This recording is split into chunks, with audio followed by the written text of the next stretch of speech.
So we've chatted about the importance of a good grip and building a good grip, pre-shot routine, walking into the shot, setup. How does your grip feel throughout the swing? How should it feel? And what areas should you kind of be looking for? And what potential pitfalls are there if you don't start with a good grip and maintain it throughout the swing? Yeah, the grip can show you a lot during a swing, and part of my swing rebuilding process, it highlighted a lot of areas where the grip became even more important and identified areas where I was making the wrong movements.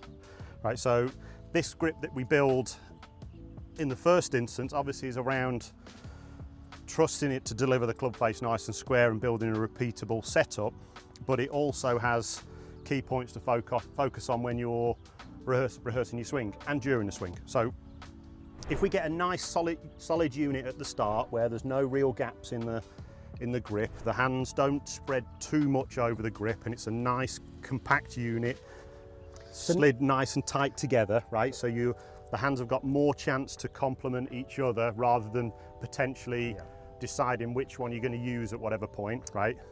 That's a tight unit is a must. Yeah, so no gaps, meaning there's a fair amount of pressure. You're not strangling it, but you don't feel like there's any potential kind of daylight in any between both hands. Daylight appearing through sort of your finger spacing. Yep. I like to slide the right hand sort of up a little bit on top of the left, so there's a bit of pressure this way, but also there's pressure on top of the thumb that way. Now, if you can maintain that during the backswing for a start, that will make your arms work better. So what I notice a lot with people when they're just rehearsing their backswing, and sometimes even when they're watching it, right, their hands will separate like that, and they'll think nothing of that. But that's really important, because that shows that this arm has gone into the wrong position, because that is the lever that separates that. Now, if I keep that position firm and the weight of the club is supported on that kind of, I've got both hands working together there, that's the cradle at the top of the swing. The chances are, as a byproduct of that, your right arm's going to be in the right position. Your right arm folds better, and your right shoulder therefore is in a better position, and the length of the swing has got a chance of being under control, because that breeds to that. Right, so now we've got an elbow in the wrong place, we've got a club shaft that's gone too far, and what you can see from that position is the club face has now opened up drastically as well. And also, it doesn't look like that's a particularly powerful position. Not powerful, is it? If you're trying to put force in the downswing onto the golf ball, that doesn't look like you can apply force from that position. You've got choices to make from here, right? You either leave this arm in its sort of weak, folded position, or you've got to grip back on again, which brings potential twisting in the club face and alignment of the club shaft, right? So that is a must. If you build this position right, if you watch how your right arm folds and aim for that solid unit at the top, you've got a really good chance of having built a proper backswing. Same's true coming down, right? We don't want things feeling like they're separating coming down and through here. Especially through impact. And if you finish your swing feeling like your arms are spread and you've now got gaps through there, you've done something faulty through this area. Yeah, and if we go back to our impact drill, if you push against my foot I'm pushing there. I mean, you can see that your elbows, your arms are pretty close together, and they kind of, they maintain that width and that distance through the swing until they fold, I'll be maintaining that position through to here. So when you've released down into impact, the angles that you stored up in the wrist is released down, but we're not necessarily quickly adding some wrist hinge back into it, because that wants to separate the grip again. I'm trying to hit to impact and freeze that arm and wrist and club relationship that I've got here, and keep that unit all the way through to here. Yeah, the other thing you've got to remember, I think, certainly when you're hitting an iron shot, the idea is to kind of, compress it, hit into the turf. There's going to be some collision with the ball and the turf. You need to feel like you've got hold of the club. Yeah, it needs to be solid. Yeah, you've got to feel like you've got some pressure there to actually, hold on to. It's quite a strong impact into the ground and through into the rough sometimes, where you might feel your arms and grips wants to slip.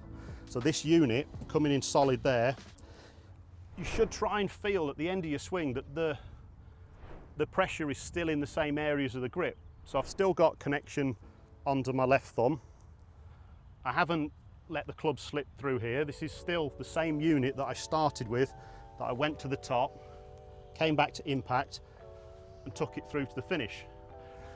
You should be able to hit a few balls in a row without the grip really changing if you get solid contact and you make a decent swing. Yeah, why don't you hit one?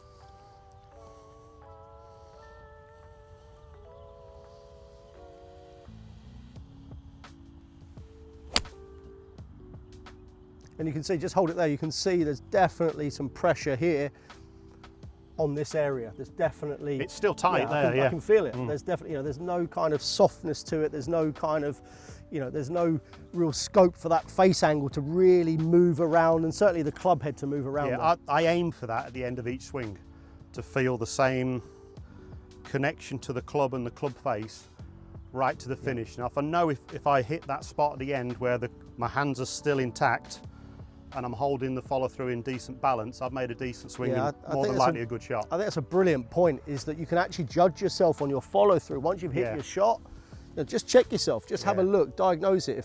If there's gaps appearing, you know that something's happened. It tells you what you've done. It's Exactly. not a pointless exercise holding that finish, and it's not just for pictures, right? It's to show you, you may well have built all the backswing and delivery positions nicely, but if you don't manage and commit to the follow through, you're not making the most of actually all the work that you might have done. That follow through position really does give you some clues as to what may have happened down here. Yeah, there is differences, and if you hold the position, you'll be able to spot them.